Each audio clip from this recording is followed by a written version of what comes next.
Fly Me to the Moon. You've heard it at weddings, in jazz bars, even echoing through space.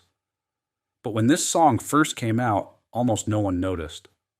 It was written by a quiet, unknown songwriter named Bart Howard, a man who played piano in nightclubs, backing up singers, dreaming that maybe one day one of his songs might actually reach someone.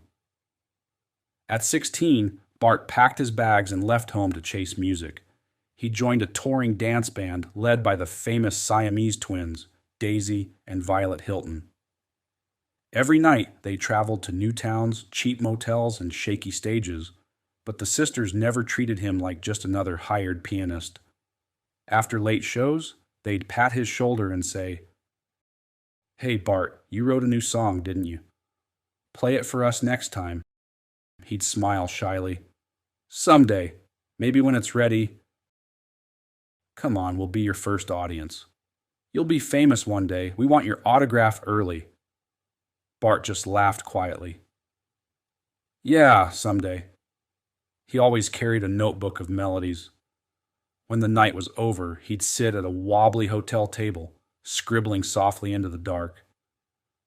Maybe tonight this song will touch someone's heart. That's when Fly Me to the Moon was born. Only back then it was called In Other Words. Different singers tried it, each adding their own twists, but the world barely listened. Then one evening, a singer told him, "Bart, let's change the title." People remember the first line. "Really? I thought the response tonight was okay." "Oh, sure, son. But everyone left the club saying that Fly Me to the Moon song was lovely." He looked down at the piano keys. "Funny, they all hum that part." "Exactly. That line is everything.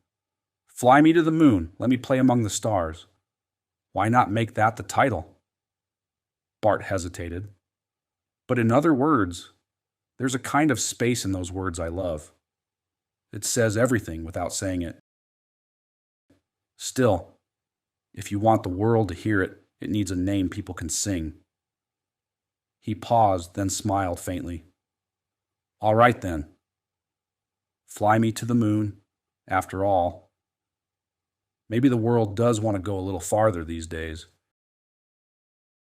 Even then, the song didn't take off whenever someone sighed, "It's such a beautiful tune. Why isn't it popular?" Bart would simply say, "The world isn't ready to look up at the moon yet." And for 6 long years, the song slept. Then came the early 1960s. The world had changed.